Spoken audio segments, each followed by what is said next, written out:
Estamos começando mais um Café e Prosa e hoje vamos conversar com Israel Arimar. Ele é presidente do Sindicato dos Servidores Públicos Municipais de Belo Horizonte.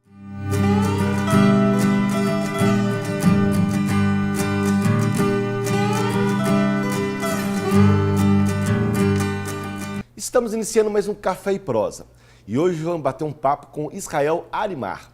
Ele é presidente do Sindibel, Sindicato dos Servidores Públicos Municipais de Belo Horizonte. Israel, muito obrigado pela presença. Vou te servir um cafezinho para a gente começar o nosso papo. Israel, nós estamos aí em processo de campanha salarial dos servidores municipais de Belo Horizonte. Eu tenho visto uma mudança substancial da forma de gerir as coisas públicas pelo atual prefeito. Penso até que a questão do choque de gestão aplicado no governo do estado vem sendo aplicado de forma muito acelerada na prefeitura. Como é que você avalia a situação atual da prefeitura municipal em relação aos servidores? Há um choque de gestão na prefeitura municipal de Belo Horizonte? Olha, Gilson, na verdade, o que a gente pode dizer é que algumas das experiências do estado, né, vieram para a prefeitura municipal de Belo Horizonte.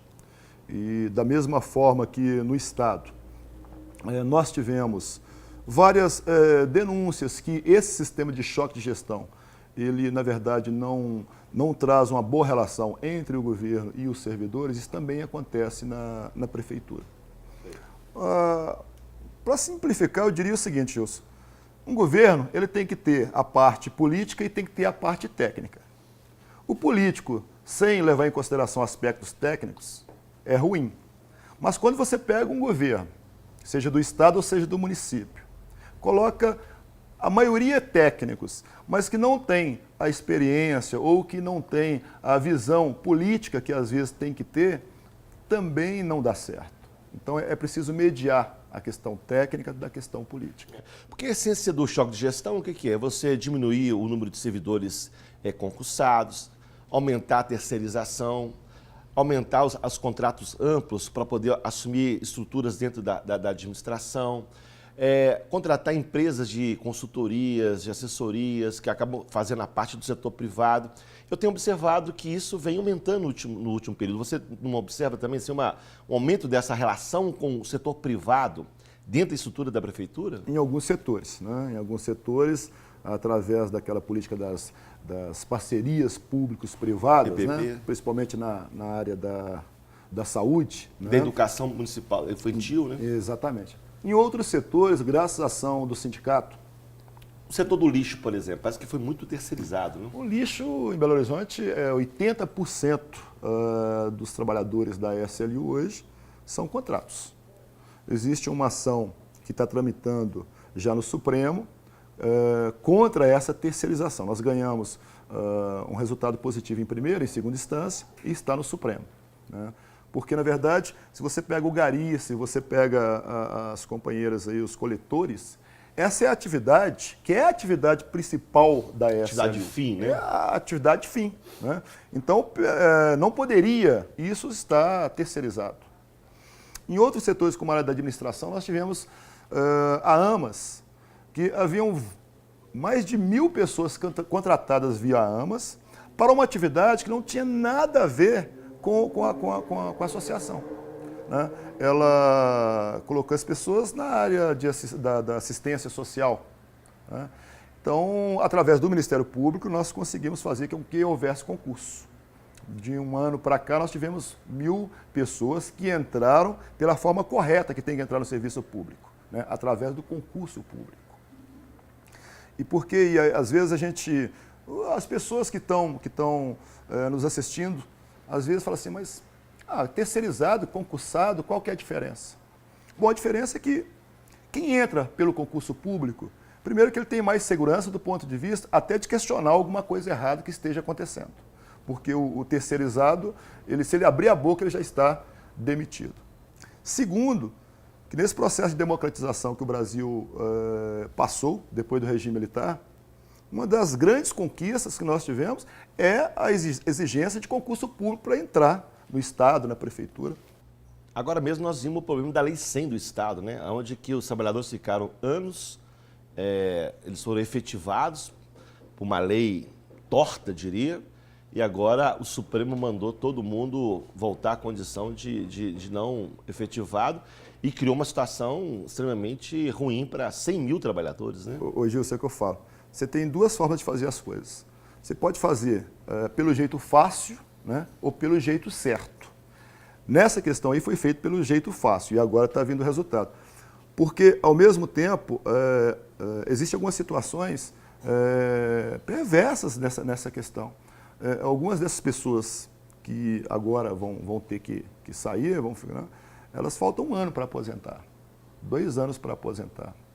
Então, ao ir para o INSS, elas tiverem, o INSS precisa ter pelo menos 10 anos para poder ter o direito à aposentadoria. Então, assim, são situações que lá atrás não foram feitas da forma correta e agora você tem um resultado que é ruim para todo mundo. O prefeito de Belo Horizonte vem tratando, você citou, a questão das PPPs. PPP na área da educação infantil e PPP na área da saúde. Como é que vocês avaliam isso também? Porque isso também terá uma parte dos trabalhadores terceirizada, ou seja, a empresa privada que vão contratar o serviço. Então, também privatiza essa área da prefeitura. Como é que vocês avaliam as PPPs aí na prefeitura? Olha, a posição do sindicato, nossa posição é contrária às PPPs, né? Nós defendemos a política do SUS, nós defendemos o investimento direto da prefeitura e o concurso público, né? Então, a nossa posição é contrária às PPPs e a maioria dos servidores também são contrários. Certo. Nós vamos para um pequeno intervalo, Israel, e voltamos daqui a pouco com o nosso papo.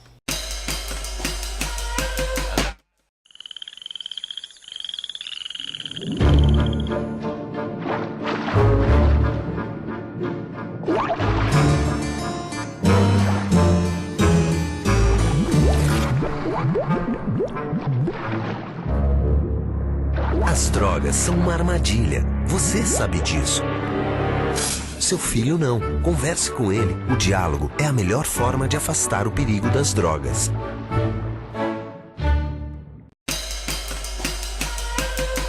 Estamos voltando com Café e Prosa e hoje estamos conversando com Israel Arimar. Ele é presidente do Sindibel. Israel, nós estamos agora, vocês estão em campanha salarial. O primeiro semestre, né, normalmente todos os anos, primeiro semestre, nós temos a campanha salarial dos servidores da Prefeitura de Belo Horizonte. Certo. Nós tivemos feito um estudo sobre o conjunto dos servidores na discussão do PPAG e chegamos à conclusão que em torno de 69% dos servidores públicos de Belo Horizonte ganham um salário abaixo de R$1.000, salário base.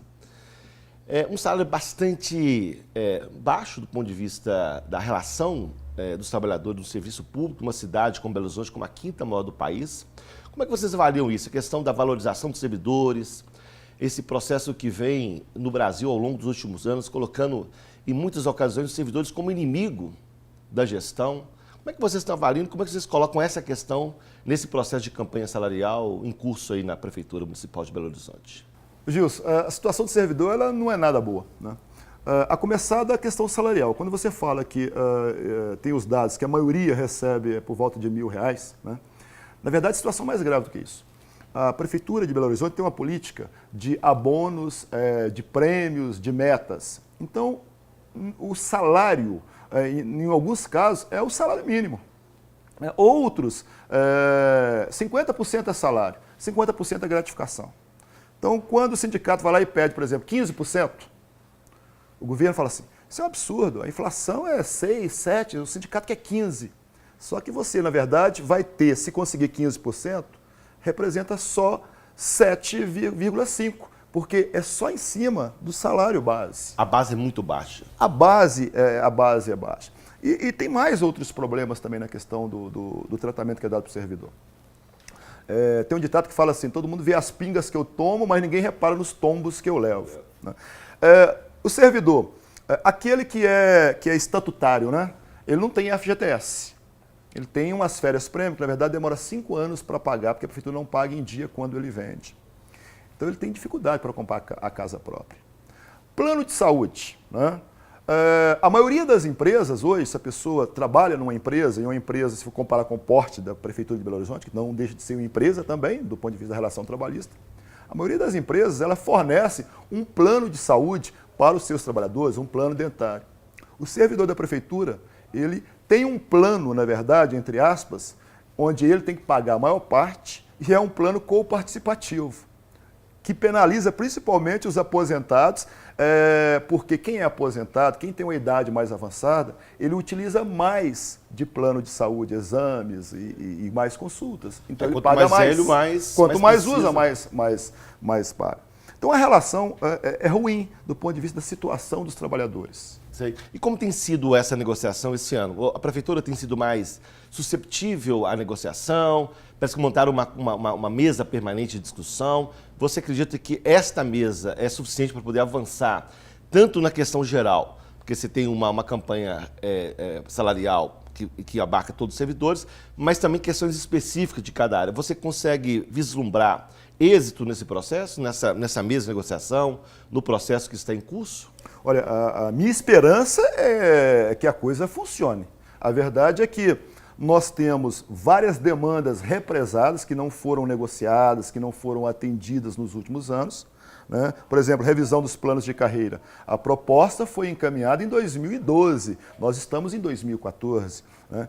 Então, a perspectiva nossa é que haja um acerto com a prefeitura para o índice de reajuste geral, para as questões que são gerais, e que ao longo desse ano e nesse primeiro semestre ainda, até junho, nós consigamos respostas objetivas para os principais pontos das pautas específicas. Sim. E são planos de carreiras de categorias determinadas? Da maioria das categorias. Nós estamos tratando de revisão da saúde, da administração, SLU, SUDECAP, a própria educação, que o Sindirrede representa, também tem suas revisões, e de várias outras situações aí que precisam ser resolvidas. A Guarda Municipal, que o Sindibel agora está representando, é um exemplo.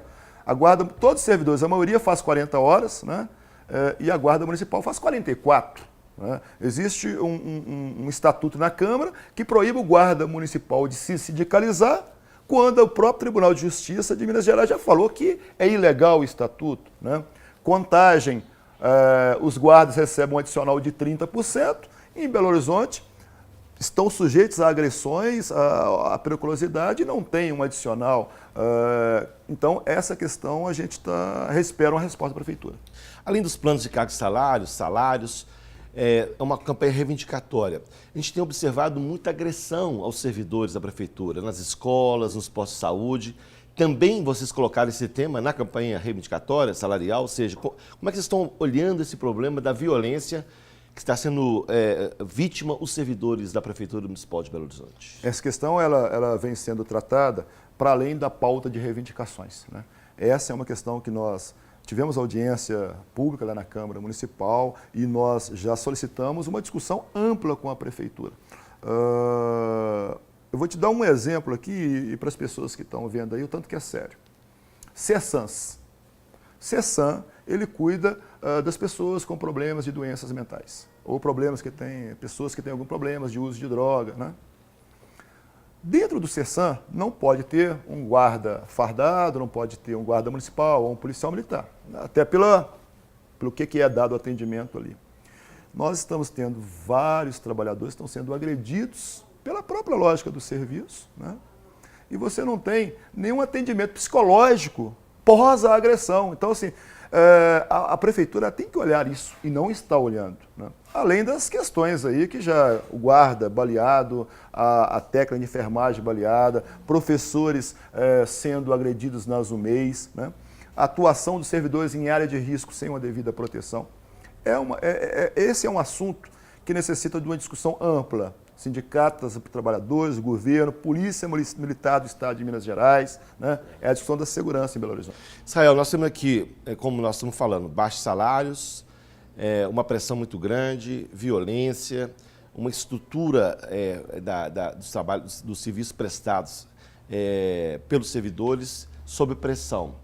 Isso leva a adoecimento do trabalho. Como é que vocês estão avaliando esse problema também? Vocês têm dados sobre isso, sobre como anda a saúde desse servidor e qual as questões colocadas na campanha reivindicatória SUS em relação ao adoecimento dessa categoria? Isso aí faz parte da pauta. Nós pedimos uma ampla política de apoio à saúde dos servidores e trabalhadores. Nós não temos um dado, o sindicato não tem um dado efetivo do número de adoecimento. E por qual motivo? O servidor da Prefeitura de Belo Horizonte, ele só faz o exame periódico no dia que ele entra. Então, eu tenho 16 anos de prefeitura. Eu só tive o exame no dia que eu entrei. Então, não existe um acompanhamento. Então, tem um médico do trabalho acompanhando os a servidores. própria prefeitura não tem esses cumpre a lei. dados. Quantos trabalhadores estão com adoecimento? Quantos que estão com problemas e estão trabalhando? E aí ele coloca em risco a ele e aos colegas e até aos usuários. Não existe esse acompanhamento. Eu vou dar um exemplo aqui, para vocês verem a gravidade. A SLU.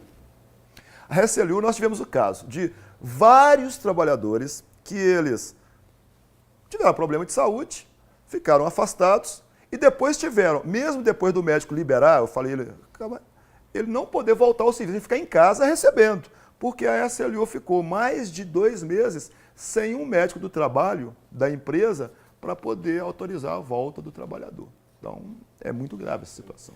Vocês estão em campanha, essa é uma campanha unificada. Me parece que esse instrumento de unificação já veio nos últimos anos e é uma forma também de tensionar a prefeitura, né? O setor de educação, o Sindibel e outros setores. Como é que você avalia essas campanhas que vêm construindo esse campo de unidade, às vezes difíceis, mas às vezes necessárias para avançar na negociação? Como é que está a avaliação dessa campanha e a unidade dos trabalhadores para enfrentar essa situação tão difícil que vocês estão enfrentando?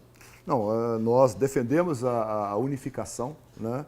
É ruim quando você tem os servidores divididos, cada um apresentando a sua pauta. Então, deu certo a experiência nos anos passados, porque nós pegamos o seguinte, quais são aqueles pontos que é geral dos servidores da prefeitura?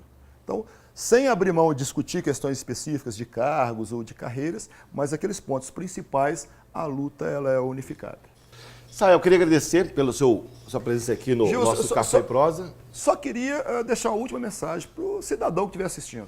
Não adianta a prefeitura fazer obras, fazer avenidas bonitas, colocar a BRT, se no final dessas avenidas o cidadão chegar, encontrar um equipamento sem condições de funcionamento ou um servidor para atendê-lo desmotivado ou adoecido, né?